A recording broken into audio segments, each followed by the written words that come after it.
뱁새가 황새 따라가면 가랑이 찢어진다. 한국의 성공적인 휴게소 시스템을 선망하던 중국인들이 개망신을 당했습니다. 최근 중국에서는 한국의 성공적인 휴게소 시스템을 보고 이를 계속 따라하려고 시도하고 있다고 합니다. 과연 창의성 없는 이 중국의 행보는 어떤 결과를 맞이했을까요? 2020년 기준 중국의 고속도로는 16만 킬로미터입니다. 이렇게 긴 고속도로를 운전하고 다니려면 휴게소는 반드시 필요한 시설입니다. 여태까지 중국의 고속도로 인프라의 가장 큰 문제는 휴게소들이 고속도로 규모에 비해 그 수도 부족했지만 시설 또한 매우 뒤떨어지는 상황이었습니다. 워낙 땅덩이가 넓다 보니 중국인 운전자에게는 이동시간이 10시간을 넘기는 경우가 대부분인데요. 당연히 중간에 쉬어갈 수 있는 휴게소는 드물고 표지판이 보여 들어가 보면 단순히 화장실만 딸랑 있는 경우가 대부분이었습니다. 하지만 최근 몇 년간 중국은 휴게소 시설 개선을 위해 최선을 다하고 있는데요. 시저우 양청호 휴게소에는 여러 가게들을 입점시키며 종합 쇼핑몰로 탈바꿈했습니다. 장처우 마오산 휴게소는 주라지 테마파크를 베껴놓은 공룡 테마파크로 꾸며놨습니다. 참 이상한 게 대구 신세계백화점에 주라지 테마파크를 빼닮았네요. 장수성 장처우에 있는 허우 고속도로 휴게소는 디즈니랜드를 벤치마킹해서 대형 놀이공원을 만들어 놓았는데 마치 한국의 에버랜드의 느낌도 납니다. 겉으로만 봤을 때는 한국의 고속도로 휴게소를 중국이 거의 다 따라잡은 것 같은데요. 과연 중국의 고속도로 휴게소의 현실은 어떤 상태일까요? 이게 뭐죠? 바닥에 컵라면 그릇들이 여기저기 널브러져 있고 심지어 라면 국물까지 흘러 있습니다. 이 돼지우리는 도대체 어디일까요? 놀랍게도 여기는 중국의 고속도로 휴게소 내부입니다. 한 외국인이 SNS에 공유한 영상이 바이럴 되었는데요. 이는 정말 두 눈으로 보고 믿기 어려운 장면이었습니다. 중국 정부에서 천문학적인 예산을 들여 만든 휴게소 내부는 그럴듯해 보였지만 중국인들의 시민의식으로 인해 돈값을 못하는 쓰레기장이 되었습니다. 더 충격적인 것은 중국 현지인들이 이 상태를 당연하듯이 받아들이는 것인데요. 산더미같이 쌓여있는 쓰레기통 옆에서 아무 일 없다는 듯이 쉬고 있거나 심지어 음식을 먹고 물을 마시고 있다니. 정말 어떻게 이게 가능한지 상식적으로 이해가 되지 않습니다.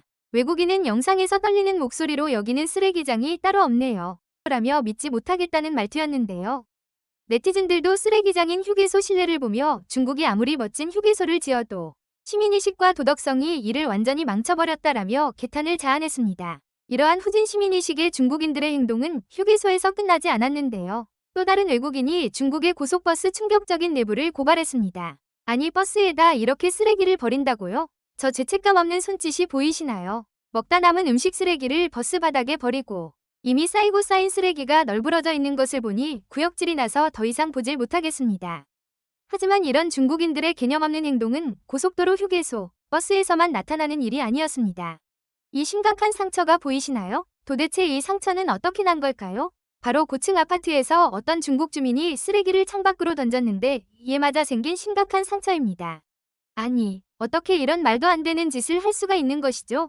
도대체 공중도덕 교육은 어디에서 받은 건지 알 수가 없는 행동입니다. 이런 일이 한두 번 있는 일이 아닌데요. 중국 뉴스에서는 길을 다니던 행인이 어딘가에서 날아온 쓰레기에 맞아 심각한 부상을 입는 일이 허다하다고 합니다. 이런 쓰레기가 널려있는 중국의 고속도로 휴게소를 보니 한국의 현대적이고 너무나 깨끗한 고속도로 휴게소를 보면 자연스레 힐링이 되는데요. 한국의 고속도로 휴게소는 대한민국 국민들과 관광하러 오는 외국인들에게 사랑받는 장소입니다. 저의 가장 친한 미국인 친구인 마크가 경주를 가기 위해 고속버스를 타고 가는 중 휴게소에 들른 후에 놀라움을 금치 못했다고 합니다. 마크가 휴게소에서 첫 번째로 놀랐던 것은 바로 휴게소가 단순히 휴식을 하는 곳이 아닌 종합문화시설이라는 것이 인상 깊었다고 하는데요. 마크는 한국 휴게소의 소떡소떡과 닭꼬치는 정말 맛있는 음식이야. 레스토랑에서 팔아도 놀랍지 않은데 고속도로 휴게소에서 이렇게 훌륭한 음식을 먹을 수 있다니 믿기지 않아라며 놀라움을 금치 못했습니다. 또한 화장실도 너무 깨끗하고 덕평 자연휴게소는 마치 자연공원처럼 꾸며져 있어 여행 중에 생각지 못한 여행지를 하나 더 온 것 같다며 너무 좋아하기도 했는데요. 제 친구 마크가 놀라웠던 청결함과 편의성은 바로 한국인들의 높은 시민의식과 관리운영사의 체계적인 관리 덕택입니다. 한국인들의 높은 시민의식은 휴게소 내부를 보면 알 수 있습니다. 중국 고속도로 휴게소 내부와 확연한 다른 점을 확연히 보이시나요? 한국 고속도로 휴게소 실내는 중국 고속도로 휴게소 실내와는 달리 휴지 조각 하나도 없습니다. 중국 고속도로 휴게소 바닥에서 흔히 볼 수 있는 컵라면, 국물과 용기 또한 없는 걸 볼 수 있죠.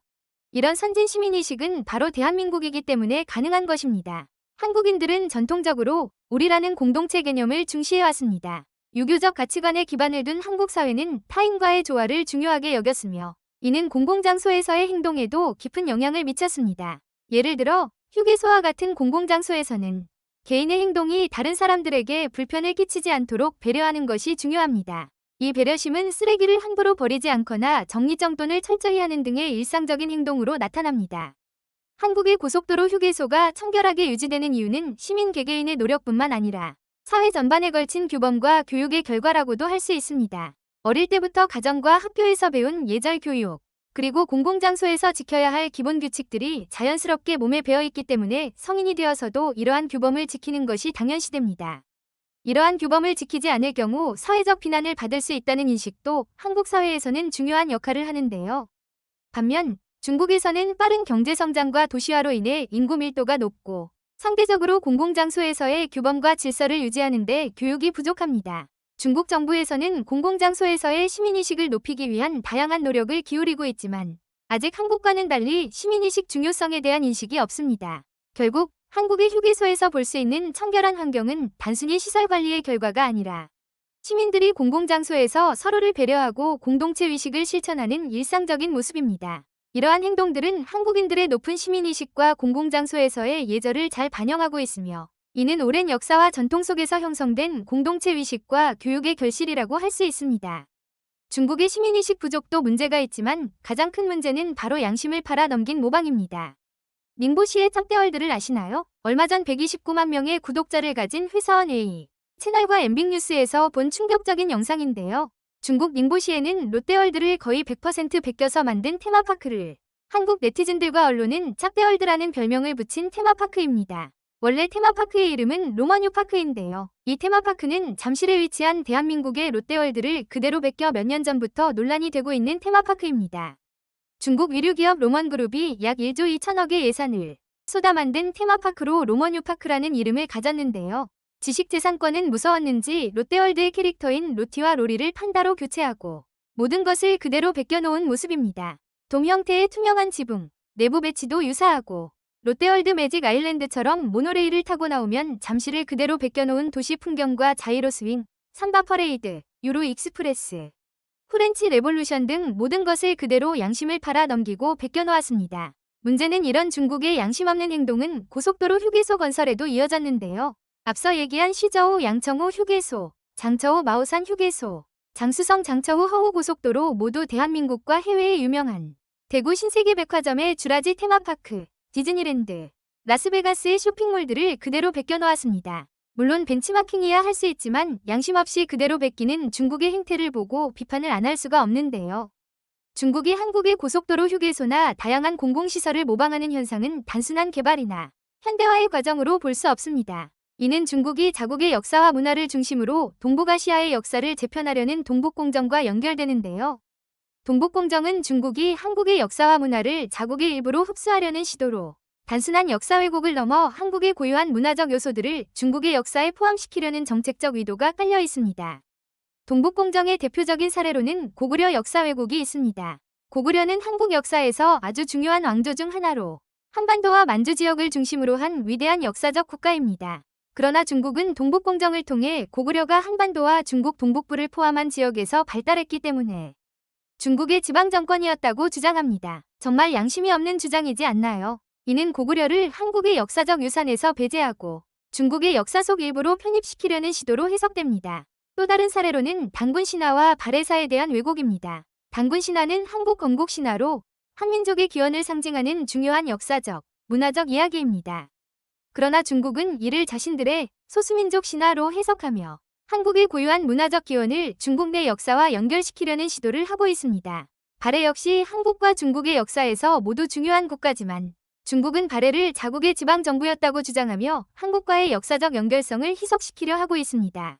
이러한 동북공정의 배경에서 볼 때 중국이 한국의 생활 양식이나 시설, 운영 방식을 모방하는 것도 단순한 효율성 추구를 넘어 한국 문화를 자신들의 일부로 편입하려는 의도로 해석될 수 있는데요. 동북공정이 한국의 역사적 주권을 약화시키고 문화적 정체성을 흐리게 하는 데 목적을 두고 있는 만큼 한국의 생활 방식과 문화적 요소들을 모방하는 현상도 그 연장선상에 있다고 볼 수 있습니다. 따라서 중국의 이러한 행동은 단순히 발전을 위한 것이 아니라 동북공정과 같은 역사적, 문화적 정책의 일환으로 한국의 문화적 정체성을 약화시키고 중국의 영향력을 확대하려는 의도가 있으니 이는 반드시 우리 대한민국이 막아야 합니다. 중국은 고속도로의 50km 간격마다 휴게소를 세운다는 원대한 계획을 세우고 계속해서 새로운 휴게소를 만들고 있습니다. 중국은 이제 알아야 합니다. 새로운 휴게소 건설보다 중국의 시민의식과 공중도덕, 예절 개선이 우선이라는 것을 말입니다. 아무리 세계의 유명 관광시설과 명소를 그대로 베껴와 휴게소를 지어도 시민의식의 개선과 휴게소에 대한 효율적인 관리 운영이 더 필요할 때입니다. 중국에게 마지막으로 친절을 베풀겠습니다. 한국의 고속도로 휴게소를 본받아야 합니다. 자연의 휴양지를 즐길 수 있는 공원이 있는 휴게소와 대한민국의 대표 연예인이 앞장서 고속도로 휴게소의 음식 메뉴를 만드는 이 훌륭한 시민의식과 효율적인 관리 운영을 말입니다. 중국의 고속도로 휴게소는 화려함만 앞서 있지만 그 화려함은 완공 당시에만 유지되고 시간이 지나면 쓰레기장이 되고 있습니다. 그 어떤 노력도 자국민의 시민의식 개선과 효율적인 관리 운영이 없다면 다 무용지물입니다. 한국 고속도로 휴게소를 보며 깊이 반성하시길 바랍니다. 여러분들은 쓰레기장인 중국 고속도로 휴게소를 어떻게 생각하시나요? 중국의 고속도로 휴게소뿐만 아니라 중국의 충격적인 건설 현장도 많은 이들에게 피해를 주고 있습니다. 중국인들은 두부 속에서 살고 있습니다. 무슨 말이냐고요? 베이징의 한 백화점을 보시죠. 이게 도대체 무슨 일이죠? 갑자기 백화점 땅이 꺼지고 있습니다. 중국의 수도라는 베이징 한복판에 건물이 이렇게 두부처럼 무너지다니 정말 믿기지가 않습니다. 이런 부실 건축은 베이징뿐만 아니라 중국 전역에서 일어나고 있습니다. 건축하고 있는 건물을 지지하기 위한 지지대들은 삐뚤빼뚤 설치되어 있는 게 보이시나요?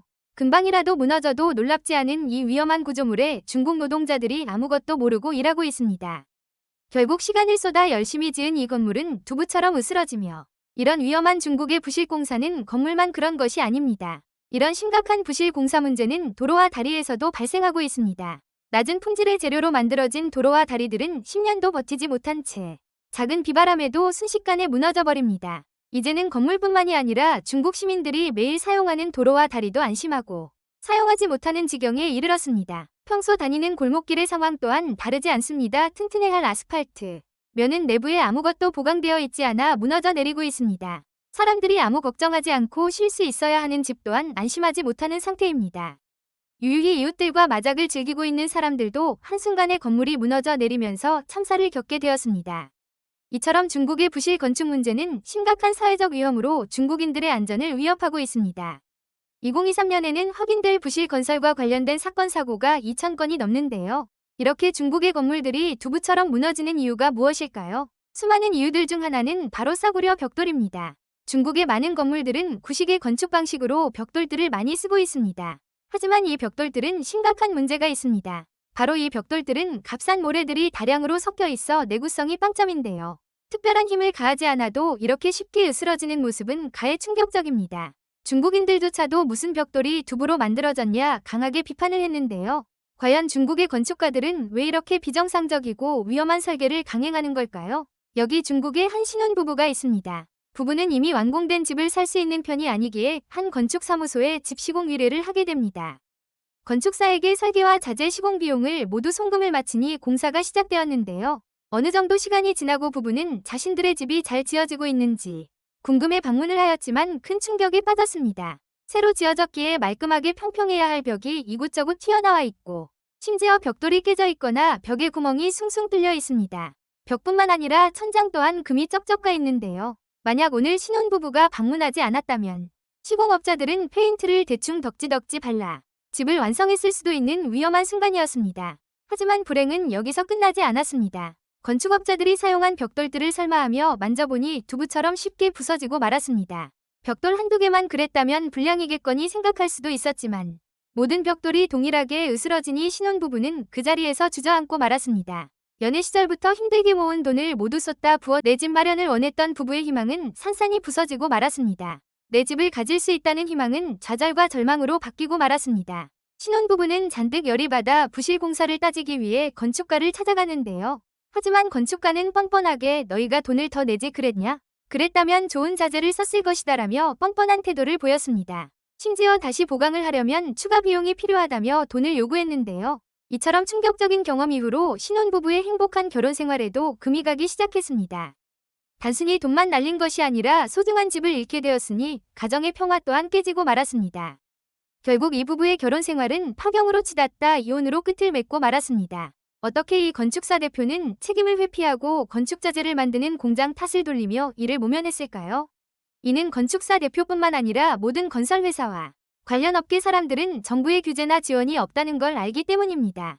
건설회사들은 정부의 눈을 피해 이를 교묘하게 악용하고 있는데요. 이 때문에 고통받는 사람들은 중국의 일반 시민들입니다. 중국 대학의 건축 교수는 이러한 중국 건설업의 악습은 사회적 문제라고 지적하고 있습니다. 중국의 건설 노동자들은 최저시급에 미치지도 못하는 급여를 받으면서 일을 하고 있다고 합니다.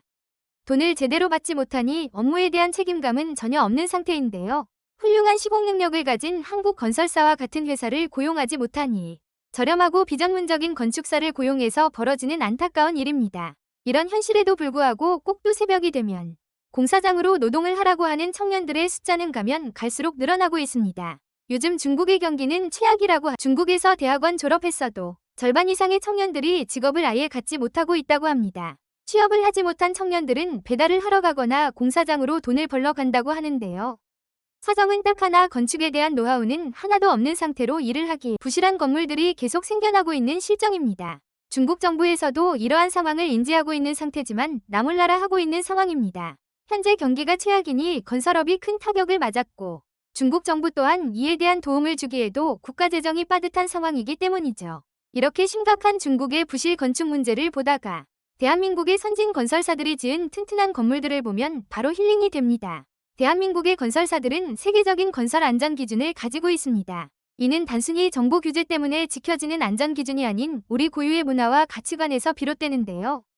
한국의 건설사들은 건축의 가장 기초 단계인 설계 단계부터 안전을 최우선으로 고려하여 모든 자재와 공정에 대해 철저히 검증합니다. 3D 설계와 BIM 빌딩 인포메이션 모델링이라는 기술을 아시나요? 이 기술을 통해 대한민국의 건설사들은 건축물의 설계부터 시공까지 모든 과정을 하나하나 차례로 체계적으로 관리하고 있습니다. 이 첨단 기술을 사용하여 건축물을 시공하는 동안에 오류를 최소화하고 비용 대비 최고의 효율적인 공정 방식을 제공합니다. 이 첨단 기술은 지속 가능한 건축을 실현하게 해주는데요. 위대한 대한민국의 건설사들은 친환경 자재와 에너지 효율을 생각한 설계를 도입하였습니다. 이 때문에 ESG가 중요시되고 있는 요즘 세계 트렌드에 맞춰 지속 가능에 초점을 맞춘 건축물을 시공하고 있습니다. 중국의 건설 현장에는 대학교를 나와 취업을 못한 졸업생들이 일을 하러 와 아무것도 모르는 상태로 투입된다는 것을 기억하시나요? 대한민국 건설 현장에서는 상상할 수도 없는 일입니다. 한국의 건설사들은 우선적으로 숙련된 노동자를 고용합니다. 건설사에서는 공사 현장에서 최우선인 안전교육을 정기적으로 행하고 있는데요. 고품질의 교육훈련 프로그램으로 건설 근로자들은 자신의 작업에 대해 자부심을 느끼며 쉼없이 전문성을 쌓는 데 집중합니다. 이는 건축물의 내구성과 품질에도 직결되는데요. 중국의 두부 건물과는 확연히 비교되는 현실입니다. 과연 대한민국에서도 중국의 신혼부부와 같은 안타까운 사연이 발생할 수 있을까요? 정답은 노입니다. 대한민국에서는 모든 건설 과정이 투명하게 공개되어야 합니다. 특히 불법 행위에 대해서 엄격한 처벌이 적용되는데요. 건설회사에서 부실 시공을 하였거나 비리가 발견되었다면 이에 대해서 즉각적인 제재가 이루어집니다. 중국 신혼부부의 집에서 발견된 구멍이 숭숭 뚫린 벽과 쩍쩍 갈라진 천장을 기억하시나요? 이는 중국 정부의 느슨한 관리 감독과 부패로 인해 부실 건설이 지속적으로 발생하고 있습니다.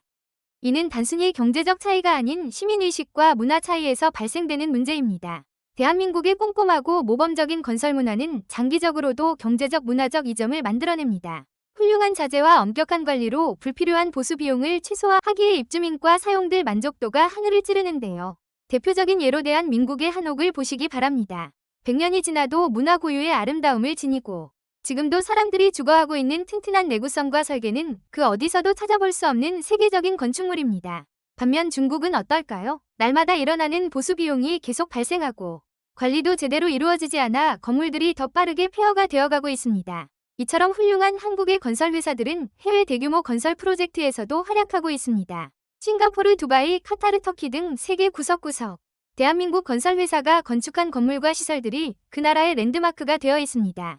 현대건설은 원형 패널 316개 꽃잎처럼 배치하며 비현실적인 예술 건물을 카타르 수도 도하에 지었는데요. 세계 유수의 건설사들도 혀를 내두르며 해내지 못한 이 기적의 공법을 대한민국의 건설사가 해냈습니다. 싱가포르를 상징하는 마리나 베이 샌즈 호텔 또한 쌍용 건설이 시공하였는데요. 세 개의 건물이 배를 떠받들고 있는 모습을 한 이 건물은 건물 세 개가 5도씩 기울어져 있는 상태로 시공해야 하는 어려운 공법을 요했습니다.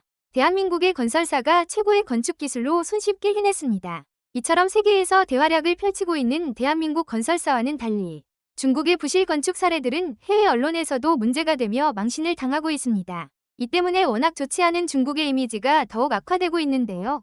중국의 부실 건설 문제는 단순히 미숙함과 기술적 결함뿐만이 아닙니다. 안전과 실리보다는 당장의 경제적 이익을 우선시하는 부패한 문화와 시스템이 문제의 깊은 뿌리입니다. 이제 중국은 대한민국의 건설회사를 본받으며 부실 건설 문제 해결을 위해 근본적인 고민을 해야 할 때입니다. 중국의 수준 낮은 건설 시스템과 문화는 한국의 투명하고 세계적인 건축 기술과 엄격한 시공 관리를 본받고 반성해야 합니다. 여러분들은 중국의 부실 건설 문제에 대해서 어떻게 생각하시나요? 자유롭게 댓글 남겨주시기 바랍니다. 대한민국의 선진 건축 기술과 문화를 사랑하는 여러분, 구독과 좋아요 알림 설정 시원하게 눌러주시기 바랍니다. 오늘도 중국 반응을 실시간으로 가져오는 스캇 아저씨였습니다. 감사합니다.